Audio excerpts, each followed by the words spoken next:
It's The World This Week, 7 days, 4 Paris-based correspondents, 1 hour. The World This Week in partnership with The Daily Beast. Daily Beast foreigner Christopher Dickey joins us. How are you, sir? Always happy to be here. Always glad to welcome you. Glad to welcome as well. Agnès Poirier, UK editor for French News Weekly. And London-based. And London-based UK sometimes editor. in Paris. Well, we're glad you stopped in for Marianne, the French News Weekly magazine. Taha Siddiqui, our former Islamabad correspondent, is with us as well. How are you? Good. All right. Thank you for having me. And our chief international affairs editor, Robert Parsons, joins us as well. How are you, sir? Very well, thanks. The World This Week. Sound convinced. You had to think about it. The World This Week on Facebook and Twitter. # World This Week. Dueling benefit concerts within shouting distance. A Saturday deadline for moving aid across a border.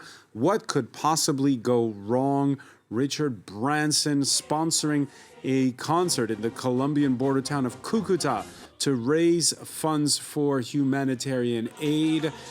Venezuela's president doesn't want most of those in the crowd, reports our correspondent. Are they themselves Venezuelan? I then saw an interview with Juan Guaido, who was asking for the world to help, and I decided to pick up the phone and speak with him and see what we could do to help. And he said he felt a wonderful concert, wonderful free concert on the border to illustrate, through music, the importance of letting relief into the country would be wonderful. Robert Parsons, for those who remember Live Aid in 1984, the concerts for Ethiopia, this is not Live Aid. No, it's definitely not. God knows where it's going to go.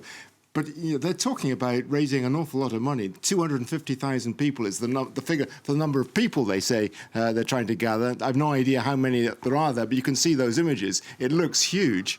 And they're trying to raise $100 million for aid to Venezuela if they can get it into the country. Yeah, 300 meters away, Nicolas Maduro going one better. Not one concert, but two. In the towns of San Antonio del Táchira and Tienditas. Hands off Venezuela is the theme there. Maduro, who's all for humanitarian aid, but not, as he puts it, under the guise of a U.S.-led invasion. A set of medical supplies is arriving by air, brought through technical cooperation between Venezuela and the Russian Federation. What do you make of these two concerts, Christopher Dickey? Oh, I don't know about the concerts. I mean, it's definitely not Live Aid. I just watched Bohemian Rhapsody the other night, and that's all about Live Aid. That's the climax of it. Doesn't look like that. But I think because with Live Aid, of course, the difference is that back then no one was talking about toppling the Ethiopian government. No, it wasn't. But also, it was done on several concerts all over the world. It was a whole different thing. But what's important here is what the aid is all about, and the question of food and basic sustenance in Venezuela, as the economy has collapsed, has been controlled by Maduro. He gives food to those who support him, and he doesn't give it to those who don't. And so this is an effort to open a channel into Venezuela that will allow Guaido to feed his people. Yeah. So that's what really this is about. It's about opening a corridor. The amount of aid that's sitting on the border, for a long time, it was only enough for about 5,000 families for 1 week. This is a country of millions and millions of people who are living below the poverty line. It's not going to make much of a difference. The only thing that's going to make a difference is if they open up a corridor for foreign aid to come in. Yeah. And if they do that, there's a lot of other things that could come in with the foreign aid, and that's what Maduro is talking about. It was interesting, if I could just add to that as well, Maduro himself is calling it a Trojan horse, and it is precisely that. I have to agree with him. It is a Trojan horse. If that aid goes into the country and the opposition have the control over the distribution of the aid, politically that is massive. Essentially, I think he's probably right. And they say they're going to do it Saturday. Yeah, well, let's see what happens on Saturday. But if it does happen, I think it really is the beginning of the end for Maduro. But it would be funny, this story of two concerts, if it wasn't actually tragic. When you think that Maduro is asking aid from Russia when the neighboring countries are ready to help. Yeah. And we've seen the footage of millions of Venezuelans on foot leaving their country, and it's a catastrophe. So of course we see Richard Branson and the concerts, and we think it's funny, but it is not at all. And the Trojan horse, you're right, and you think the military is still faithful to Maduro, but it could end in carnage. So music, carnage doesn't go well together. Or not. I mean, I think that's the key question, isn't it? It's the military. If the military starts to slip, Oh, of course. and it only takes a few to begin with, and then it gathers momentum. I think clearly that is what the opposition is hoping for. Yeah. And with the whole issue of aid, which, let's face it, the ordinary soldiers are not cut off from the rest of life in Venezuela. They have brothers and sisters, mothers, fathers, grandparents and so on, who are suffering. But that's been going on for a long time. It's been going on for a long time, but we've reached a different point now, I think. With the formation of a separate government, with so much international interest in what's going on, and the pressure that's being put on Maduro. But you are speaking as if all the soldiers' families are suffering as much as everybody else. And in fact, part of the game of Maduro is so that the soldiers' families are not suffering as much as everybody else. Except that the army is very big. You can't ensure that all the soldiers' families are well off. No, but one of the problems in Venezuela is that for a long time now, Cuban military intelligence has been helping to organize the army, make sure there's no coup plotting in the army. Yeah, they move people around constantly. They bribe the senior officers by allowing them to participate in the drug trade in a big way. Absolutely. There's a whole separate set of I'm not exchange suggesting rates this is for going to these be people. easier. They're going to get the army to turn. They do a lot of things to keep the army on board with them. And Guaido's offer of an amnesty to these largely criminal class of senior officers isn't really going to help, because they're not going to keep their money, and even if they don't go to jail, they won't have the privileges that they have now. Yeah. And there's this definite Cold War feel, Tasadiki, with the superpowers on either side of this battle.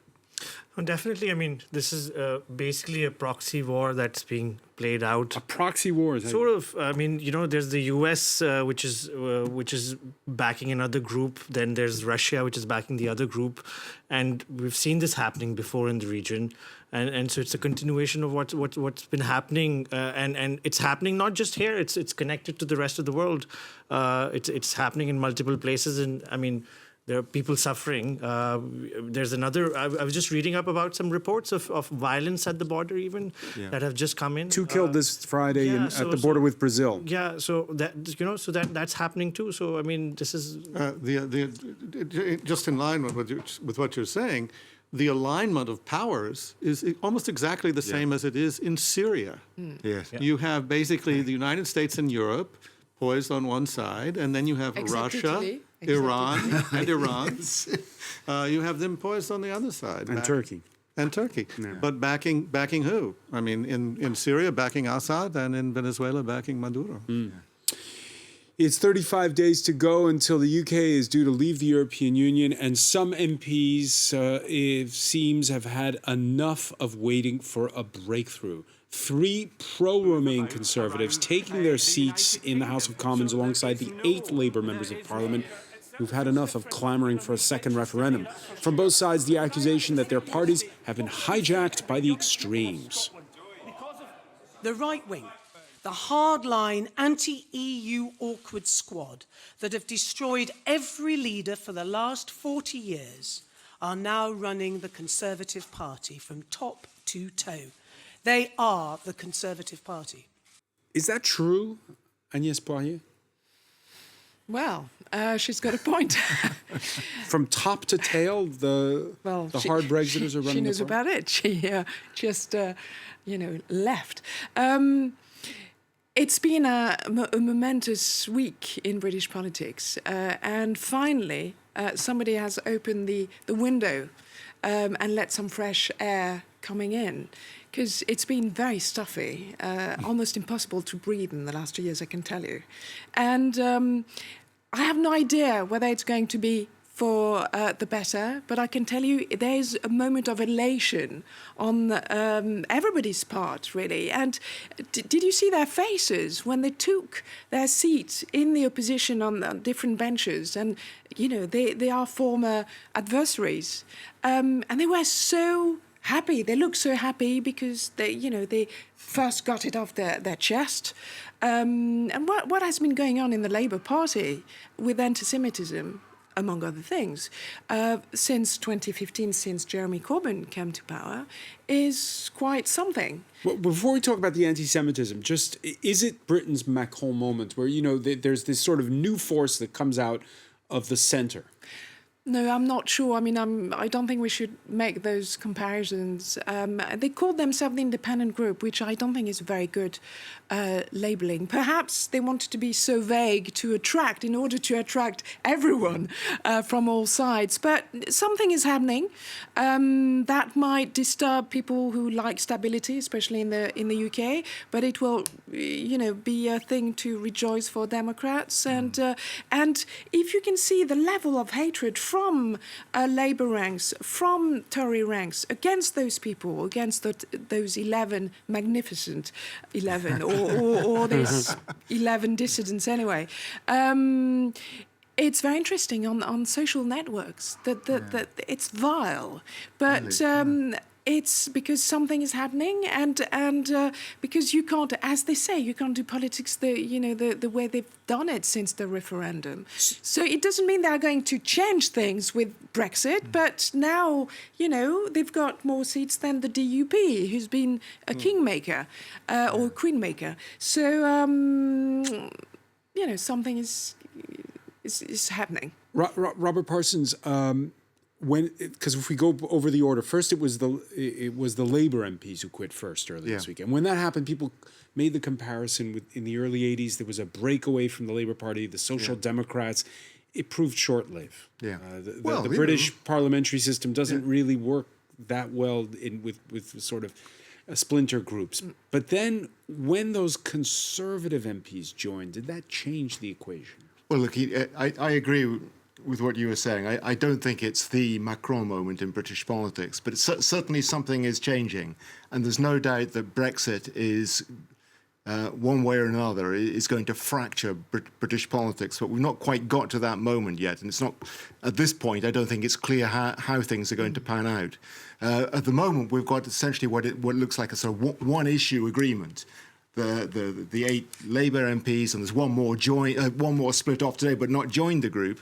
And the 3 Tories are there, and they see eye to eye on essentially what should be done, what needs to be done at this moment. But beyond that, there's no ideological cement to bring them together. Chris Radicki, is it really a one-issue agreement? Is the dirty little secret not that, well, there just isn't that much of a difference these days between the centre-left and the centre-right? Well, I think the key word there is centre, isn't it? That's exactly what the dissidents are saying, is that the extremes have taken over the parties. I mean, in some ways, it's more conspicuous with Labour than it is with the Tories. I mean, with Corbyn, he really is taking very extreme positions. Before he managed to take over the party, most people would have told you it would be impossible to imagine that Jeremy Corbyn would be the leader of the Labour Party. But he's been successful in holding on to power, but at a tremendous cost in terms of the morale of the Labour Party and in terms of its own credibility with issues like anti-Semitism. But as Agnès says, that's not the only one. And then with the Tories don't know what the hell they want to do. There's this extreme level, and these ex-UKIPers who want to dominate things and say, yes, hard Brexit, whatever, Brexit is their whole raison d'etre. And in fact, most Tories don't feel that way. So there's a lot of room in the middle. Mm-hmm. Yeah, the problem I think in the Tory party, you were talking about right at the beginning, is what's going on in the local associations, and that's what the rebellion, I think, from the 3 was essentially about. That the local associations have been taken over by UKIPers and their ilk, and that's what the protest is about. They're saying the Tory party is lost. It's not the Conservative Party that we knew and understood before. It's something completely different now, and we don't want anything to do with it. It's sort of like the Republican Party in the United States. well, yeah, Tal Siddiqui, seen from this side of the channel, the UK has always been this sort of place where it's somehow more moderate than many of the countries on the continent. And now, we're getting a lot of reports of a lot of nastiness, especially at the local level. Well, I mean, going back to the whole idea, what we're discussing here, both sides, there are defections. Both sides are seeing sort of like, this people coming out and saying that they're being taken over by the extremists. So in that sense, I mean, there's a lot of read that we're getting is that the British system, in some way, the political system is broken. And a new order is sort of, I think, I mean, definitely it's very factionalized right now, these defections. They're not like, united. But I think we're seeing that with the whole Brexit coming up. And so there is something new happening right now. And that might lead to probably a third party. I don't know. I mean, it's too early to say that. Of course, there is a third party already. It's called the Liberal Democrats. Yes, but they are sort of burnt, And also the independent group is not going to make the mistake the SDP did in the early 80s when they did an alliance with the Lib Dems or the Lib Dems of the time. And so, and the Lib Dems have not capitalized at all on their being pro-European. They are the only ones, actually. Why not? Well, because they were in a coalition with David Cameron and lost all credibility then. And partly because... And the leader also doesn't have much charisma, sorry. And partly because the leadership of the Tory party hasn't been interested in reaching out to the other parties at all. Yeah, we're seeing May trying to make common ground with the far right of the party rather than trying to go for the centre or beyond, which is one of the complaints that Brussels has constantly made towards May's position. She's failed to find common ground with the other parties. Yeah, and part of the nastiness that you describe and you talk about it is the anti-Semitism question. Liverpool Labour MP Luciana Berger, who herself is Jewish, damning in her indictment of the party she's just left. I cannot remain in a party that I have today come to the sickening conclusion is institutionally anti-Semitic. The leadership has willfully and repeatedly failed to address hatred against Jewish people within its ranks. And it is for these reasons and many more that I have made this decision today. I am leaving behind a culture of bullying, bigotry, and intimidation. Institutionally anti-Semitic? Well, she says it and she knows about it. I mean, it's been years now. She needs police protection from her own party, from the young militants, from Momentum. It's the Momentum group, like the militant group in the 80s within the Labour Party. And so, you have to face up to the consequences of your actions. And, you just need to go on social networks. You put Luciana Berger and you see what she got, and she's not the only one. Corbyn has failed each time. Of course, there's, he says anti-Semitism is very bad, but in actions, they don't do anything. And actually, there's a commission within Labour to address this issue, and then we discover that nobody is ever going to be punished or being ejected from the party. There's a lot of hypocrisy about it. We're going to pick up on that point and see how it compares with the resurgence of anti-Semitism in this country when we come back. Stay with us. You're watching The World This Week. Welcome back, or welcome if you're just joining us. It's The World This Week. The World This Week in partnership with the Daily Beast. Daily Beast foreign editor Christopher Dickey is with us, as is Agnès Poirier, UK editor for the French news weekly magazine Marianne.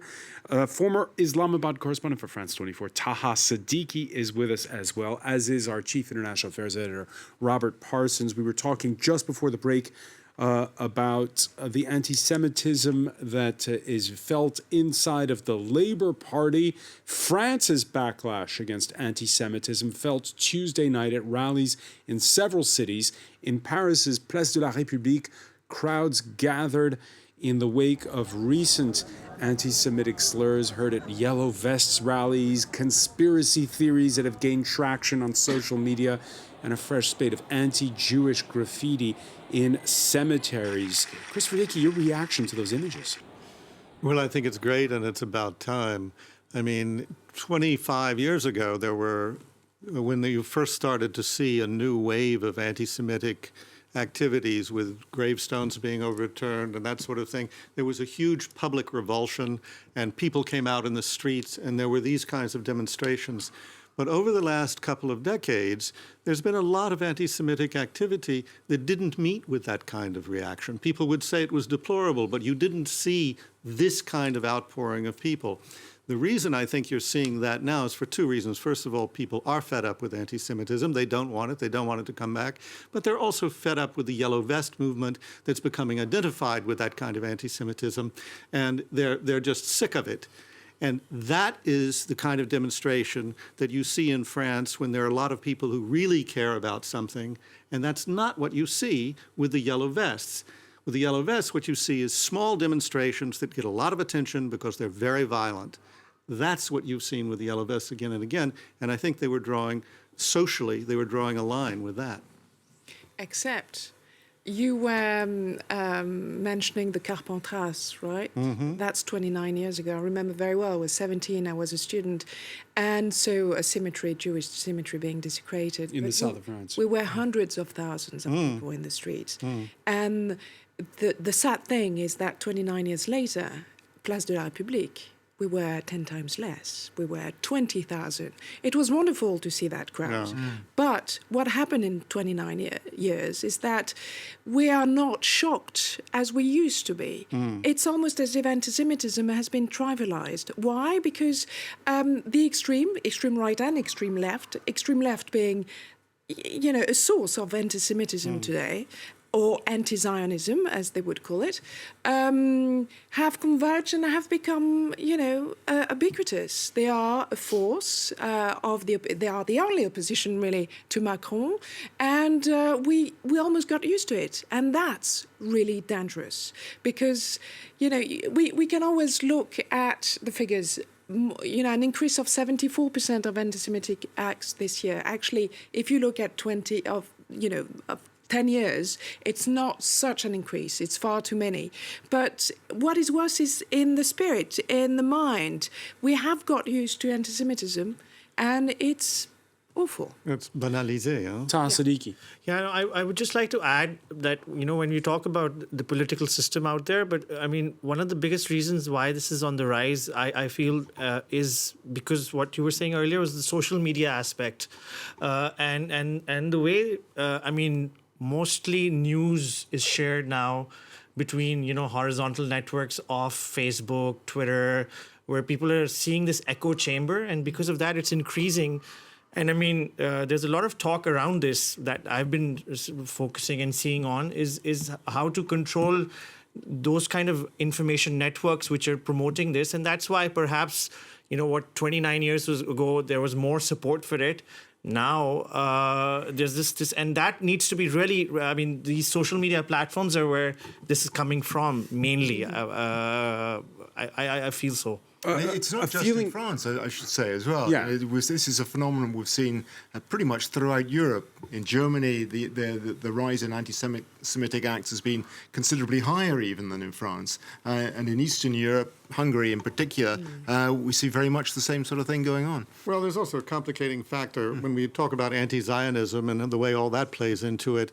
You have a situation, for instance, in the United States, where the president of the United States may have a Jewish son-in-law, and he may be the best buddy of Bibi Netanyahu, and yet on the other side of his political life, he's encouraging all kinds of bigotry, including anti-Semitism, violent anti-Semitism. When he tweets against George Soros? When he tweets against George Soros, when he basically sucks up to all the crypto-fascists around the world and embraces them, basically he's endorsing anti-Semitism. So that creates a more confused kind of environment. And also it has to be said that Bibi Netanyahu has not done anybody any favors on this. Yeah. He's now in bed with the Kahanists. You know, with a radical, extreme racist party. Which brings us to the question. There was the day after in the days that followed last weekend, there was an incident where a French Jewish intellectual was harangued on the sidelines of a Yellow Vest protest, and the man didn't said "you Zionist." He didn't say "you Jew," and the hashtag anti-Zionism trended above the hashtag anti-Semitism. So is anti-Zionism anti-Semitism? Well, the question is, anti-Zionism often is anti-Semitism. It's not always anti-Semitism. On the extreme left. Macron hit the hammer right on the head with that, I think. He said that people are hiding behind anti-Zionism when what they really mean is anti-Semitism. That's what they're really talking about. But should you be allowed to criticize Israel and to say, and even to call for a boycott on the grounds that... Absolutely, yeah. Well, yeah, I don't have any problem with that, but it's a different thing when you're using it as a label with a racial content. Although I don't think we should legislate. I mean, anti-Semitism is an offence in France, not an opinion. It's an offence. Yeah. Now, anti-Zionism shouldn't be made an offence. We all know what's behind it. And actually, you say Alain Finkielkraut, the French philosopher, was not called a dirty Jew. I heard it I heard it quite well. The one man's outburst, the one who's been arrested, he didn't say it. No, he didn't. But we all know now that he's a Salafist. And I mean, anti-Zionism is the anti-Semitism of the extreme left, and we have, of course, there's a convergence between the two extremes. That makes it completely explosive. Also, the new thing is that people used to be ashamed of being anti-Semitic, and today with the social networks, because a lot of them hide behind anonymity, they just say awful things they wouldn't actually say before. There was a time when people thought before they spoke, but social networks, you don't need to think. All right. Well, the other question we've been asking this week is how far will it go between India and Pakistan? A week after the worst ever suicide attack in Indian-administered Kashmir left 40 paramilitary forces dead in that border region. The border at crossing points like the Pakistani town of Wagah remain shut. India's prime minister has vowed to, quote, avenge every tear. He squarely blames Islamabad for the attack claimed by Islamic radical group Jaish-e-Mohammed. Siddiqui, how far will it go? Well, earlier today there was a press conference by the military spokesperson on the Pakistani side, and this was the main topic of the press conference. He wanted to talk about this terror attack and what's going on, and they did mention the fact that there is seemingly some sort of a build-up. But we've seen that before too. At the same time, Pakistan government has ordered a crackdown against Jaish-e-Mohammed, which is the group that has been accused of carrying out this attack. So that has happened, that they've taken over their seminaries, their offices in Pakistan. But and I gotta interrupt you there. Who's giving the orders? Because earlier we had statements earlier in the week from the Prime Minister Imran Khan, and we were talking about Rob Parsons earlier this week. You had the impression, well, is he the one who actually is the one who's capable or not of cracking down on a group like Jaish-e-Mohammed? I mean, the thing is, basically, there was a national security meeting yesterday. After that, the Prime Minister issued an order, and they followed procedure in it and protocol. But the decisions are made at the military aspect. But what I'm trying to say is that even if this decision or this measure is happening right now, it's very cosmetic, and it's something that we've seen before. Cosmetic. Yeah, we've seen that before, like, with the Jamaat-ud-Dawa after the Mumbai attacks. We saw the similar sort of moves by the Pakistani government. First, denial, which we saw earlier in the week. Then it goes to some kind of action, which we're seeing right now. And then it goes back to normal, and then there's another attack. So it gets repeated because Pakistan military does not really want to give up on these proxies. It has an incentive to show that it's giving up. But yeah, I could make the argument that they have an incentive to crack down on those proxies as well, as you call them. Well, I mean, basically, it's complicated, but the Pakistan military sort of, dwells in the war economy in the region. And this war economy is what keeps it dominant domestically in the region. And historically, we've seen the Pakistan militaries rule Pakistan. So in that sense, they have an incentive to keep these proxies rather than dismantle them. All right, an unlikely mediator emerged through it all. A long-scheduled tour by the Saudi crown prince had the same Mohammed bin Salman who's accused over the war in Yemen, a crackdown at home, the murder of journalist Jamal Khashoggi, raining billions in investment pledges on both Pakistan and India. MBS enjoys good relations with both and tried to play peacemaker. Extremism and terrorism are a common concern of ours. I want to say that we will cooperate with India in every way, notably by sharing intelligence. Not only India, but every country nearby. We will work with everyone.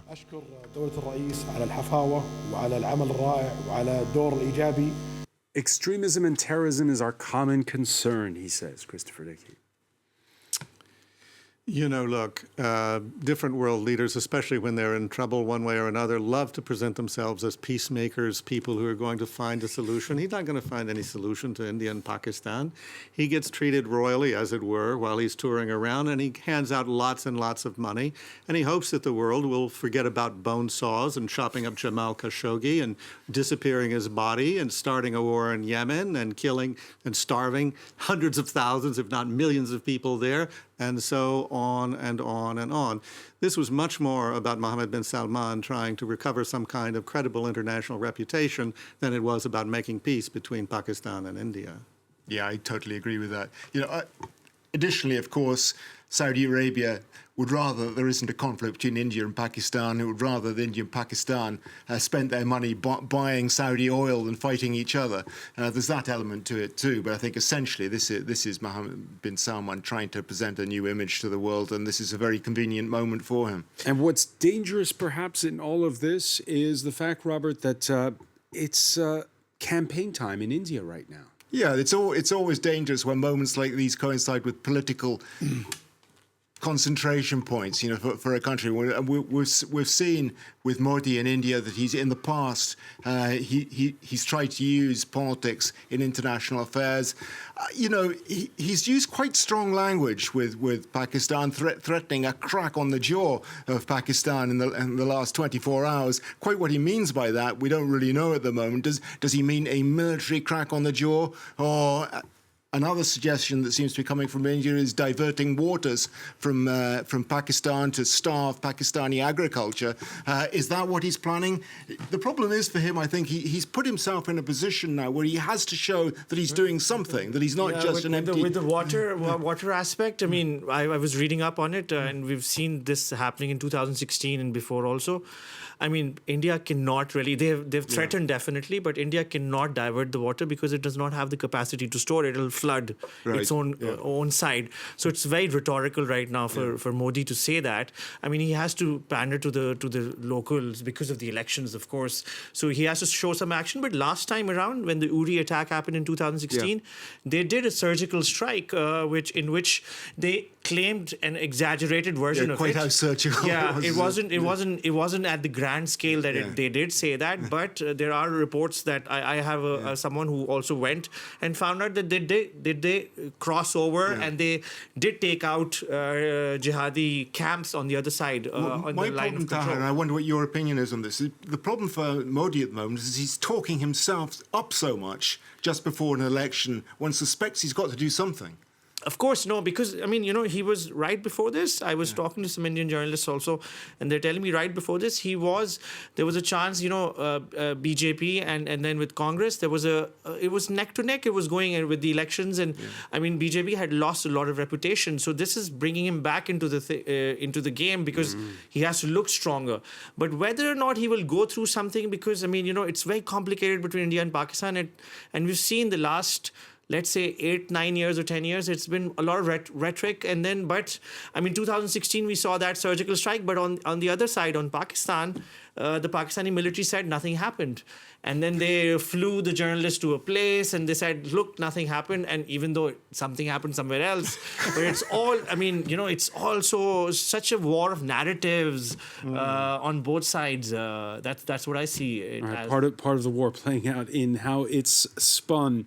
We're not quite sure he was 85. He was a bit guarded about his age. Milan Fashion Week and his Fendi brand among those paying tribute to Karl Lagerfeld, who passed away this week. The German designer, best known as the man who shook up Chanel when he took over in 1983. It wasn't just his style. Every Karl Lagerfeld show was an event unto itself, like the time he had a miniature space shuttle take off at Paris's Grand Palais.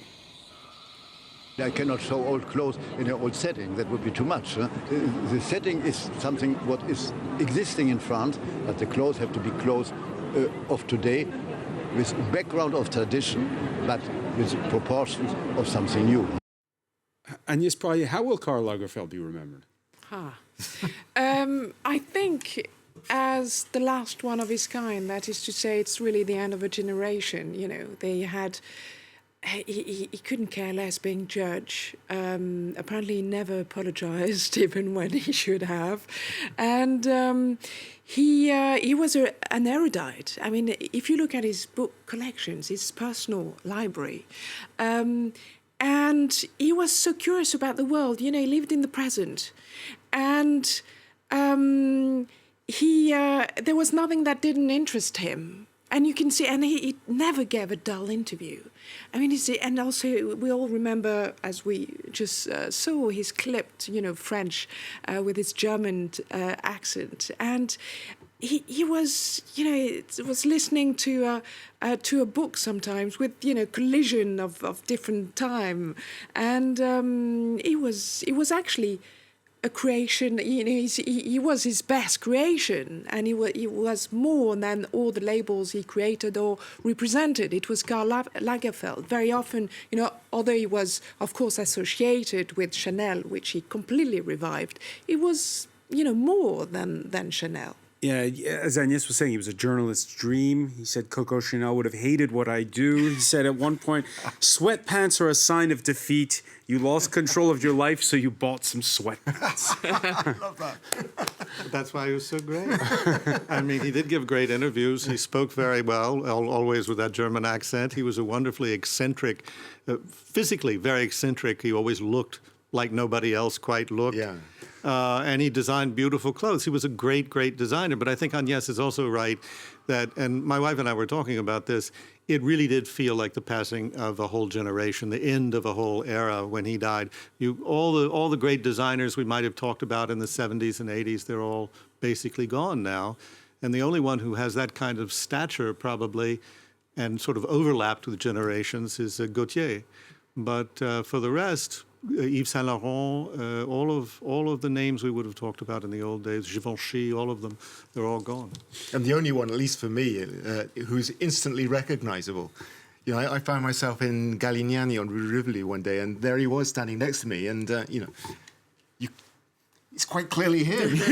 Well, there's a store on my street that has children's clothes by Lagerfeld. And they had out after he died, they had all these little Lagerfeld models out. They were all these iconic things. And one final point on this, there's the question of whether Choupette the cat will really inherit. Choupette and her 262,000 Instagram followers, indeed in mourning. Taha Siddiqui, what do you make of Choupette? Yeah, I was reading up on that. Yes, I mean, careful what you say here. Yeah, but this sort of tells you. I mean, it was the cat has a lot of followers on Instagram and on Twitter, and I was like, I mean, that's more than a lot of serious people that I know on. It's more than me. This is the cat. So I mean. This is going to be an inheritance apparently, and the person that's going to manage the cat is going to be well taken care of. All right, we'll unfortunately we'll have to leave it with Choupette. I want to thank you, Taha Siddiqui. I want to thank as well Christopher Dickey, Robert Parsons, Agnès Poirier. Stay with us, please. Media Watch is next.